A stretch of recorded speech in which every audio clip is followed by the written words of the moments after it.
ازيكم يا ستات الحلوين؟ جايبه لكم النهارده وصفه قمر بجد، هتحبوها قوي يعني خلاص. بصوا، هتدمنوها وهتعملوها على طول باستمرار لانها سهله، ما بتاخدش اي وقت، بسيطه. عايزه اقول لكم مكوناتها كلها موجوده في البيت ان شاء الله، وبسيطه جدا جدا جدا، مش مستاهله السعر الاوفر اللي بيبيعوها محلات الحلوانيه بيها. عايزه اقول لكم كمان اضاءه ظلماها عشان اللمبه اللي وانا بصور انحرقت، اللي هي فوق مني مباشره، وطعمها كان مش قادره اقول لكم رهيبه. بصوا معايا مكونات سهله وبسيطه: كوبايه الا ربع من الزبده الصفراء او السمنه، اي حاجه عندكم، 50 جرام من السكر البودره، كوبايه وتلت من الدقيق متعدد الاستخدام، مجربينه اكتر من مره وعارفين نوعه ومصدره. معانا بقى نص كوبايه من دقيق السميد او السمولينا، الفرط اللي معلوش اي مكونات. وحدوا بقى المعيار الكوبايه بتاعتكم اللي انتوا عايزينها استخدموها، يعني الكوبايه المعياريه او كوبايه المج الشاي العادي براحتكم. هستخدم بيضه واحده بس، وهقول لكم التانية هنستخدمها في ايه. ظرف واحد من الفانيليا، ممكن تستخدموا فانيليا سائله عادي جدا. البودر ده ناخد منه معلقه صغيره ممسوحه، البيكنج باودر ده.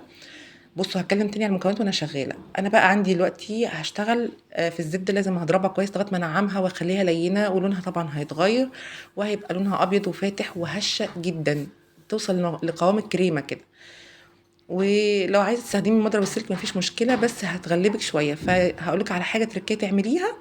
بص، انا هنا ضفت السكر البودره، 50 جرام من السكر بودره. طب هتعملي ايه بقى لو مش عندك مضرب كهرباء؟ هتخلي الزبده تلين، يعني تفك تسيح بس ما تبقاش سخنه. سخنت خلاص باظت منك، تبقى فكه ولينه كده، بس في نفس الوقت يعني مش سخنه. بيضه واحده بس، وعليها ظرف من الفانيليا. هنخفق كده لغايه ما البيضه تختفي خالص، مش هنخفق كتير، تختفي بس، وهنوقف الضرب. شايفين؟ سهله وبسيطه جدا، مش محتاجه اي حاجه، والله بجد يا جماعه طعمها احلى كمان من المحلات، يعني الف مره بجد. حطيت نص كوبايه السميد، وهحط كوبايه وتلت من الدقيق، بس انا هنزل بالكوبايه الاول، وبعد كده تلت الكوبايه دي هخليها حاجه حاجه.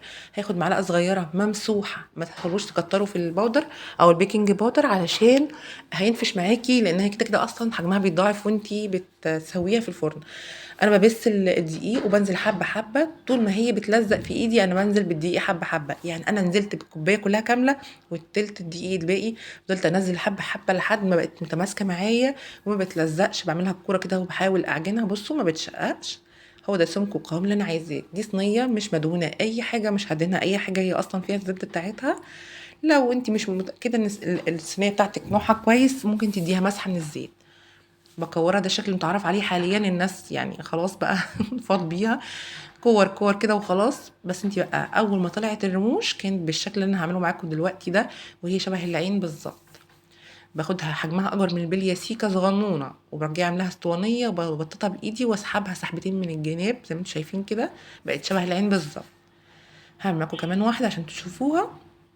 بعملها اسطوانيه زي ما انتم شايفين كده، كوره صغيره اكبر من حجم البليه، بعملها اسطوانيه وبعدين ببططها من الجناب، من اليمين ومن الشمال زي ما انتم شايفين كده. حجمها بيكون يعني محمله شويه، بلاش ترفعوها لانها مش هتبقى حلوه، خلوها محمله يعني مليانه كده.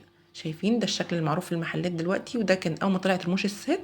الشربات بتاعها عباره عن كوبايه ونص او كوبايه وربع من السكر، كوبايه وربع من الميه، عصير نص ليمونه، وظرف فانيليا، غلوه 2 3، ونوطي النار 6 دقايق بالظبط، ونسيبها تاخد درجه حراره المكان. هدخل الرموش بتاعتي على درجه حراره 180، الفرن يكون شغال من قبل ما نشتغل فيها، وهحطها على الرف الاوسط، الرف الوسطاني. طبعا في ناس بتسويها على درجه حراره عاليه، بس انا بفضلها تكون على درجه حراره هاديه عشان تستوي من بره ومن جوه، ده سر اللون بتاعها يا جماعه. شايفين؟ ممكن تحطوا البيضه، ممكن لا، ممكن تستغنوا عنها، انا عاملاها عشان تدي شكل للرموش اللي هي شبه العين دي. اما اللي ما بيحبش البيض في يعني يلغي البيض خالص، صفار البيض ده ملوش لازمه. زي ما انتم شايفين كده، كانت حلوه جدا، اخدت مني بالظبط في الفرن حوالي نص ساعه، وكانت قمر قمر قمر بالشكل ده. شايفين الشربات؟ الكميه بتاعتي كوبايه وربع ميه على كوبايه وربع سكر، اخدت الكميه بتاعتي مظبوطه، شربت شرباتها وكانت مظبوطه. حطيت كل الكميه بتاعتي هنا وهنا، واهم خطوه ان انا اغطيها، مهم جدا اغطيها وارجعها الفرن تاني، تاخد حراره الفرن، واقلبها على الناحيه التانية عشان تشرب شربتها من الناحيتين. واحلى وقت بناكل فيه الحلويات الشرقيه عموما بيبقى تاني يوم، بس كان طعمها روعه. بس كده، اتمنى يكون الفيديو عجبكم، وكنت معاكم علا هامي.